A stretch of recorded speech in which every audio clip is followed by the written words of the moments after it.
Direct action day के लिए जब दिन चुना गया, वो मैंने पुस्तक में पूरा वर्णन किया, बहुत महत्वपूर्ण है। तो वो दिन जो था जी, वो रमजान का 17वां रोज था, और रमजान का 17वां रोज है वो इस्लाम के अंदर बड़ी मायने रखता है।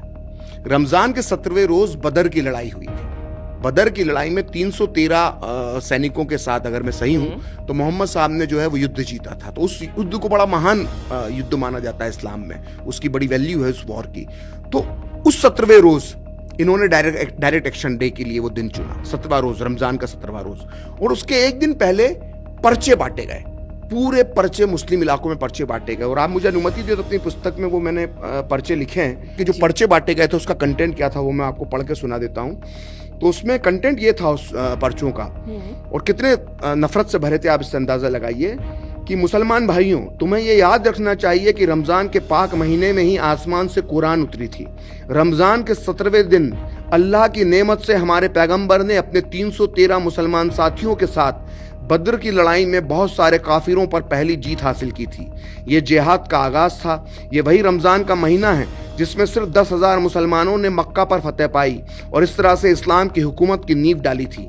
लेकिन ये बदकिस्मती है कि हिंदुस्तान में हम 10 करोड़ मुसलमान होने के बाद भी हिंदुओं और अंग्रेजों के गुलाम बनकर रह गए हैं। तो इस तरह से इस्लाम के नाम पर ये पर्चे बांटे गए और भड़काया गया। और उस दिन 16 अगस्त 1946 की सुबह जो कलकत्ता का जो मैदान जिसको कहते हैं, आज मैदान ही नाम है उस जगह का, मैदान जिसमें है, उसमें मुस्लिम लीग ने एक सभा बुलाई। और जब वो सभा बुलाई गई तो सभा के अंदर लाखों की तादाद में मुसलमान जो है हावड़ा आसपास के पूरे इलाकों से इकट्ठे हुए थे और सबके हाथ में बड़े बड़े डंडे थे। तो अंग्रेज अधिकारी जो फोर्ट, एक वहां पर जगह जहां पे ब्रिटिश आर्मी का हेडक्वार्टर था, तो वहां का एक अंग्रेज अधिकारी सब कुछ देख रहा था। उसने अपनी पुस्तक में लिखा है कि दूर से सिर्फ सर मुंडे ही मुंडे नजर आ रहे थे, इतनी भीड़ थी।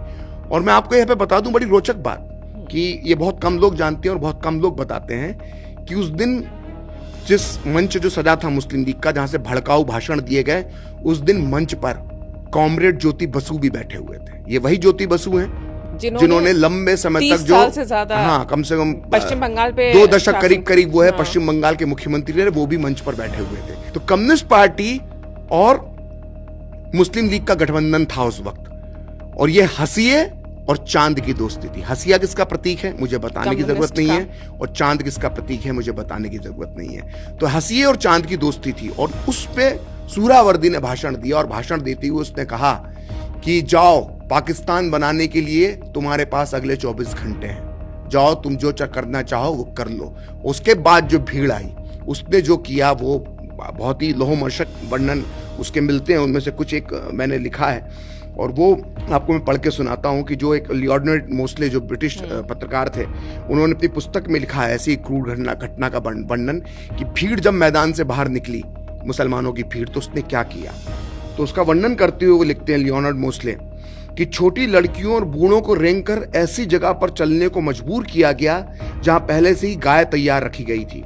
उनके हाथ में छुरी पकड़ा दी गई और फिर उनसे जबरदस्ती गाय का गला कटवाया गया। किसी भी हिंदू के लिए गौ हत्या सबसे घोर पाप था। वहीं एक बूढ़ी औरत को सड़क पर रोका गया। पहले तो भीड़ ने उसे चिढ़ाया, फिर उसके साथ धक्का मुक्की करने लगे और फिर खटाक की आवाज के साथ बुढ़िया के सर पर लाठी का वार हुआ। तो इस तरह से दंगा फैलना शुरू हुआ। और जो भीड़ निकली मैदान से, वो तैमूर लंग और नादिर शाह की जो फौज थी, ऐसी भीड़, क्रूर भीड़ थी। रास्ते में जो भी हिंदू मिला उसको काटते गए, मारते गए, और अगले 3 दिन तक कलकत्ता को हिंदुओं की लाशों से पाट दिया। मतलब उस वक्त जब दंगों के बाद जब सफाई हुई तो लोगों के सीवेज जो थे वो भर गए थे। तो जब सीवेज खोले गए तो उनके अंदर लाशें अटी पड़ी थी। तो इतने लोग उस वक्त कलकत्ता की सड़कों पर मारे गए, और सारे हिंदू थे पहले 3 दिन। तो ये उस समय दंगे की शुरुआत जो है डायरेक्ट एक्शन डे की उस तरह से होती है।